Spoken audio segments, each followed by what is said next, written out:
یہ 16 ستمبر 2010 کی شام پاکستان کا ایک قدآور سیاستدان لندن کی خاموش گلی سے گزرتے ہوئے اپنے گھر واپس جا رہا ہوتا ہے کہ اچانک سے گھات لگائے 2 افراد اس پر چاقو اور اینٹ سے حملہ آور ہو جاتے ہیں اور وہ اس میں جان کی بازی ہار جاتا ہے۔ TNS دا نوید شو میں آج کی کہانی متحدہ قومی موومنٹ کے بانی رکن ریڑھ کی ہڈی اور بھائی کی طاقت کی کہانی ہے۔ آج اس شخص کی کہانی ہے جس نے کراچی کی سیاست کو ہمیشہ کے لیے بدل کر رکھ دیا تھا۔ آج ایک ڈاکٹر، ایک شاعر اور ایک زیرک سیاستدان ڈاکٹر عمران فاروق کے قتل کی کہانی ہے، اس پر اصرار موت کی جس کا معمہ آج بھی حل طلب ہے۔ عمران فاروق 1960 میں کراچی میں پیدا ہوئے۔ ان کے والد کا تعلق بہار بھارت سے تھا، جو قیام پاکستان کے بعد ہجرت کر کے کراچی میں آباد ہوئے تھے۔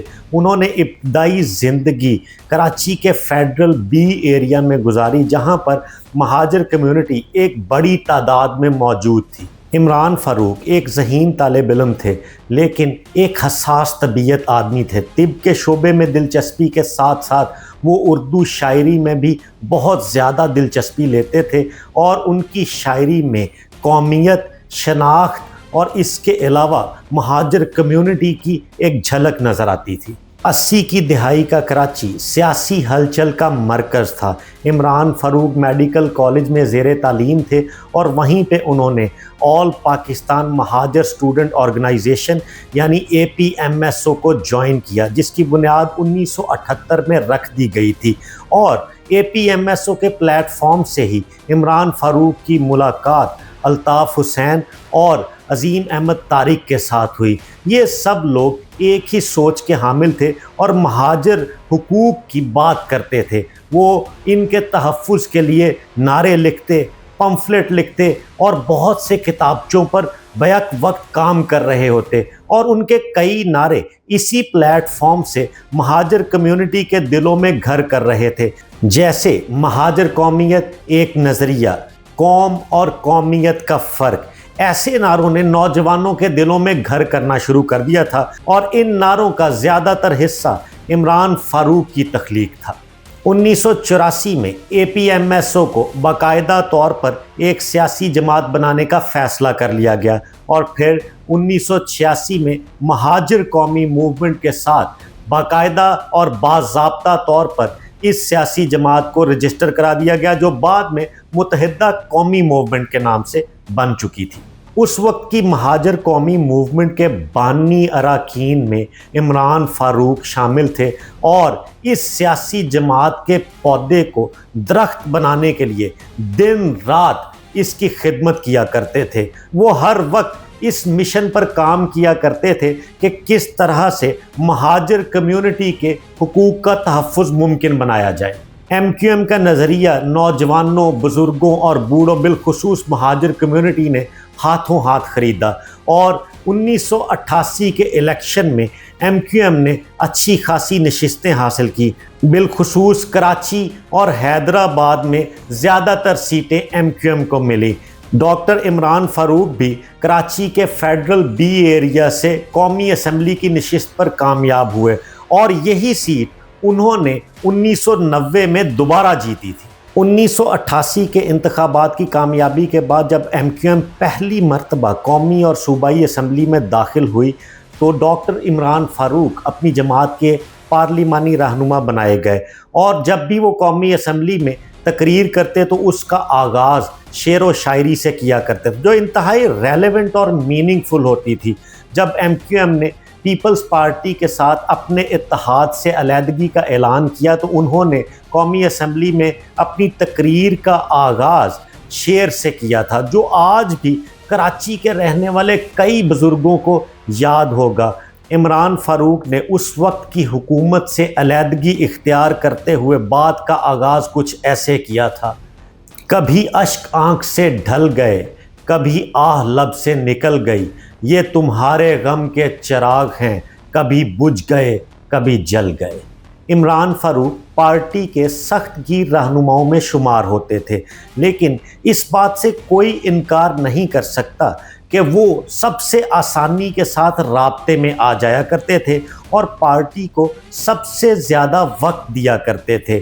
جب 1992 میں اس وقت کے وزیر اعلیٰ سندھ جام صادق نے متحدہ کے قائد الطاف حسین کو فوری طور پہ پاکستان سے لندن جانے کا مشورہ دیا اور انہیں کہا کہ آپ نکل جائیے، حالات کا تقاضا یہ ہے، تو اس وقت متحدہ کے چیئرمین عظیم احمد طارق اور general secretary doctor Imran Farooq کو مکمل طور پر پارٹی کو سنبھالنے اور چلانے کا اختیار دے دیا گیا۔ بدقسمتی سے آنے والے برسوں میں زور زبردستی کی سیاست اور علاقہ کنٹرول پارٹی پالیسی بن چکی تھی، جس کا یہ نتیجہ نکلا کہ 1992 میں سخت ترین آپریشن کا فیصلہ کیا گیا، جس کا مقصد اس وقت کی سندھ کی 72 مچھلیوں کا خاتمہ تھا، اور اس کے علاوہ اسلحہ اور مسلح گروہوں کے خلاف اس آپریشن نے ہونا تھا۔ لیکن اس وقت بھی بڑی مچھلیاں تو بچ نکلیں اور نتیجتاً پارٹی کے 2 حصے ہو گئے، اور اسی طرح سے مسلح گروہ ختم ہونے کی بجائے متحدہ کے سامنے MQM حقیقی آ کھڑی ہوئی اور یہ آپس میں بھیڑنے لگے، جس کے نتیجے میں کئی برسوں تک کئی 100 کارکنان اور سیاسی رہنماؤں کی ٹارگٹ کلنگ ہوئی۔ آپریشن شروع ہوا تو متحدہ کی قیادت نے فیصلہ کیا کہ مرکزی رہنما روپوش ہو جائیں اور 9-0 کی ذمہ داری بزرگ اور خواتین اپنے ذمے لے لیں۔ پھر ڈاکٹر عمران فاروق نے اس دورانیے میں مکمل روپوشی اختیار کر لی۔ ان کا کسی 1-2 رہنماؤں کے ساتھ رابطہ تھا، اس کے علاوہ وہ سب سے کٹ گئے۔ عمران فاروق سے پیغام رسانی کے لیے متحدہ دیگر ذرائع استعمال کرتی، کیونکہ اس وقت فون کے ذریعے رابطے ممکن نہیں تھے، اور متحدہ کی اکثریت یہ نہیں جانتی تھی کہ ڈاکٹر عمران فاروق کہاں انڈر گراؤنڈ ہے۔ پھر اچانک کچھ ماہ کے بعد خالد مقبول صدیقی اور عظیم طارق منظر عام پر آئے اور متحدہ کے اندر ایک عجیب سی چپکلش شروع ہو گئی۔ ڈاکٹر عمران فاروق سے تب بھی کہا گیا کہ آپ باہر آئیے اور ان کا حصہ بن کے معاملات کو سنبھالیے، لیکن انہوں نے اس ٹائم خالد مقبول صدیقی اور عظیم طارق کو جوائن کرنے سے انکار کیا۔ 1 مئی 1993 کو عظیم طارق اپنے ہی گھر میں قتل کر دیے گئے۔ پھر 1994 اور 95 میں پولیس آپریشن شروع ہوا، جس کا مقصد یہ بتایا گیا کہ ہم MQM کے اندر مسلح افراد کے خلاف یہ آپریشن کرنے والے ہیں، لیکن اس کے نتیجے میں مبینہ طور پر جرائم پیشہ افراد کے ساتھ ساتھ پارٹی کے سیاسی کارکن بھی ماورائے عدالت قتل کر دیے گئے، جس کو MQM نے اس وقت انسانی حقوق کا مسئلہ قرار دیا اور اس ایشو کو عوام کے سامنے ہائی لائٹ کرنا شروع کیا۔ لیکن ڈاکٹر عمران فاروق اس کڑے وقت میں بھی روپوشی کے دن گزارتے رہے اور انہوں نے ہیومن رائٹس کے اس ایشو کو ہائی لائٹ کرنے سے گریز کیا۔ 7 طویل سال 1992 سے 1999 تک doctor Imran Farooq under ground رہے۔ یہ عجیب وقت تھا اور عمران فاروق کے لیے انتہائی کڑا وقت بھی، کیونکہ ایک منتخب رکن قومی اسمبلی کو اپنے ہی ملک میں روپوشی کی حالت میں زندگی گزارنا پڑ رہی تھی۔ اسی دوران حکومت نے دہشت گردی کے الزامات کے تحت عمران فاروق کے سر کی قیمت بھی مقرر کر دی، لیکن بعد میں سندھ ہائی کورٹ نے اس فیصلے کو کالعدم قرار دیتے ہوئے اس سر کی قیمت کو غیر قانونی قرار دیا۔ یہاں سے کہانی میں ایک بہت بڑا ٹویسٹ آتا ہے۔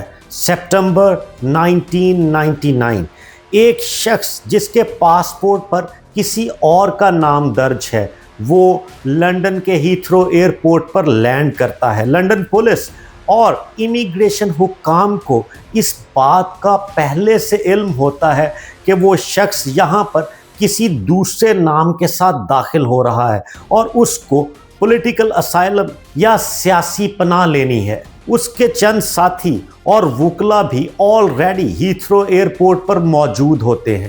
چند گھنٹے انتظار کے بعد ان کے اصل نام کے ساتھ نیا اور اصلی پاسپورٹ بھی بنا دیا جاتا ہے اور ویزا بھی لگا دیا جاتا ہے۔ یہ شخص کوئی اور نہیں ڈاکٹر عمران فاروق تھے، جو 8 سال کی روپوشی کے بعد بالآخر لندن بھائی کے پاس پہنچ جاتے ہیں۔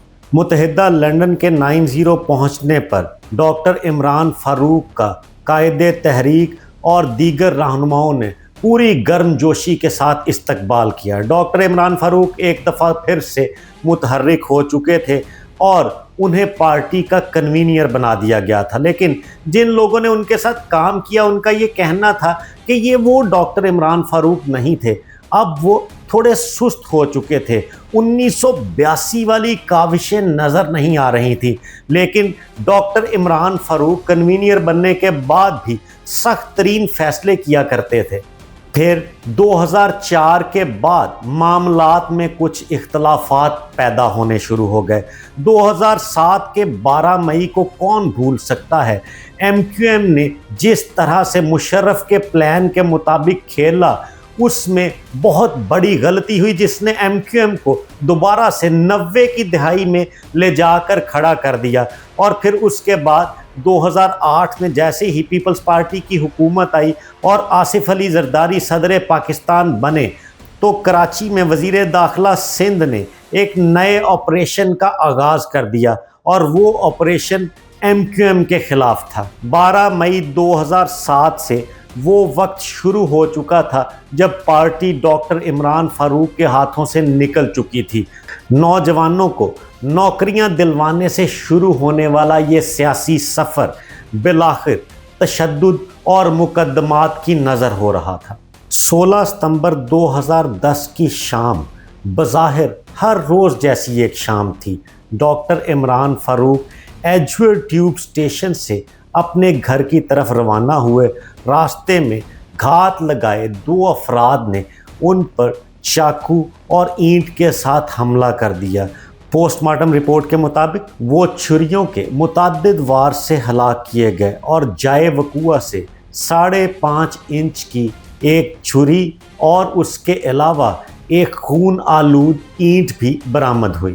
ڈاکٹر عمران فاروق کی عمر اس وقت صرف 50 سال تھی۔ ان کے گھر میں ان کی بیوی اور 2 جوان بیٹے ان کی واپسی کے منتظر تھے۔ ان کی موت کی خبر پاکستان اور برطانیہ میں مقیم مہاجر کمیونٹی کے لیے بہت بڑا صدمہ تھی۔ MQM کے ایک بانی رکن کا روپوشی کے بعد طویل جلا وطنی کا سفر بالآخر ایک بے دردی سے کیے گئے قتل پر ختم ہوا۔ اس حوالے سے BBC کے معروف پروگرام نیوز نائٹ میں براڈ کاسٹر نے 2 پاکستانی اسٹوڈنٹس محمد کاشف کامران اور محسن علی سید کو مشتبہ قرار دیا۔ BBC کا کہنا تھا 16 ستمبر 2010 کو عمران فاروق کے قتل کے بعد 19 تاریخ کو یہ اپنا کالج اور تمام معاملات پڑھائی والے چھوڑ کر سری لنکا فرار ہوئے۔ اس کے بعد برطانوی پروسیکیوٹر نے بھی اس حوالے سے کہا کہ ہم نے پاکستان کو ان دونوں لڑکوں کے بارے میں کہا ہے کہ ان کے ایڈمیشنز اس کارروائی کے لیے کروائے گئے، اور وہ باقاعدہ کلاسز لینے بھی جایا کرتے تھے، اور پاکستانی حکام ان کو لینڈ کرتے ہی اریسٹ کر لیں، اور پھر ویسا ہی ہوا۔ 19 کو وہ سری لنکا گئے، اور پھر سری لنکا سے جب کراچی لینڈ کیے تو یہاں پر محسن علی سید اور محمد کاشف کامران کو گرفتار کر لیا گیا۔ یہ ایک ہائی پروفائل کیس تھا، اور اس مقدمے کے حوالے سے تقریباً 4000 سے زائد لوگوں کو انٹرویو کیا گیا تھا۔ MQM نے BBC کی اس رپورٹ کو سختی کے ساتھ مسترد کیا، اور اس وقت خالد مقبول صدیقی سمیت ڈاکٹر فاروق ستار اور بیرسٹر فروغ نسیم کا کہنا تھا کہ BBC کی کہانی قائد MQM کے خلاف ایک من گھڑت سٹوری ہے، اور ہماری پارٹی کا ان دونوں لڑکوں کے ساتھ کوئی لینا دینا نہیں۔ پاکستان میں انسداد دہشت گردی کی عدالت کے جج شاہ رخ ارجمند نے اس کیس کا فیصلہ سنایا، اور 3 ملزمان کو عمر قید اور 10-10 لاکھ روپے کا جرمانہ کیا۔ ان میں خالد شمیم، معظم علی اور محسن علی سید کے نام شامل تھے کہ ان تینوں ملزمان پر ڈاکٹر عمران فاروق کے قتل کی معاونت، سہولت کاری اور اقدام قتل ثابت ہوتا ہے۔ اس کے علاوہ بانی MQM الطاف حسین اور 4 مفرور ملزمان کے خلاف بھی دائمی وارنٹ گرفتاری عدالت کی جانب سے جاری کیے گئے۔ یہ اپنی نوعیت کا ایک بہت بڑا اور اہم کیس تھا۔ اس کے اوپر ریاست پاکستان کی جانب سے برطانوی حکومت کو یہ گارنٹی دی گئی کہ الزامات ثابت ہونے کے بعد ملزمان کو سزائے موت نہیں دی جائے گی۔ پھر اس حوالے سے پاکستان میں ایک صدارتی آرڈیننس بھی لایا گیا۔ سینئر سیاستدان مصطفیٰ کمال نے کراچی میں پریس کانفرنس کرتے ہوئے اپنی خاموشی توڑ دی۔ ان کا یہ کہنا تھا کہ بانی MQM نے نشے میں دھت ہو کر ڈاکٹر عمران فاروق کے قتل کے احکامات جاری کیے۔ ڈاکٹر عمران فاروق کو قتل کر کے بانی MQM کو سالگرہ کا تحفہ پیش کیا گیا۔ لیکن اسکاٹ لینڈ یارڈ ہو یا لنڈن میٹروپولیٹن پولیس، ان کی فائنڈنگز کے مطابق الطاف حسین کے حوالے سے ابھی تک انسفیشینٹ ایویڈنسز ہیں اور ناکافی ثبوت کی بنیاد پر انہوں نے الطاف حسین کو اس معاملے سے الگ کر دیا اور مصطفیٰ کمال کے الزامات کے برعکس الطاف حسین کو ڈاکٹر عمران فاروق کے قتل کے حوالے سے وہاں لنڈن میں کلین چٹ مل چکی ہے۔ TNS دا نوید شو میں آج کے لیے اتنا ہی۔ کہانیوں کا یہ سلسلہ جاری رہے گا، روشنی کا سلسلہ، آگہی کا سلسلہ، جاننے، جانچنے اور کھوجنے کا سلسلہ۔ آپ ہمارے ساتھ جڑے رہیے گا۔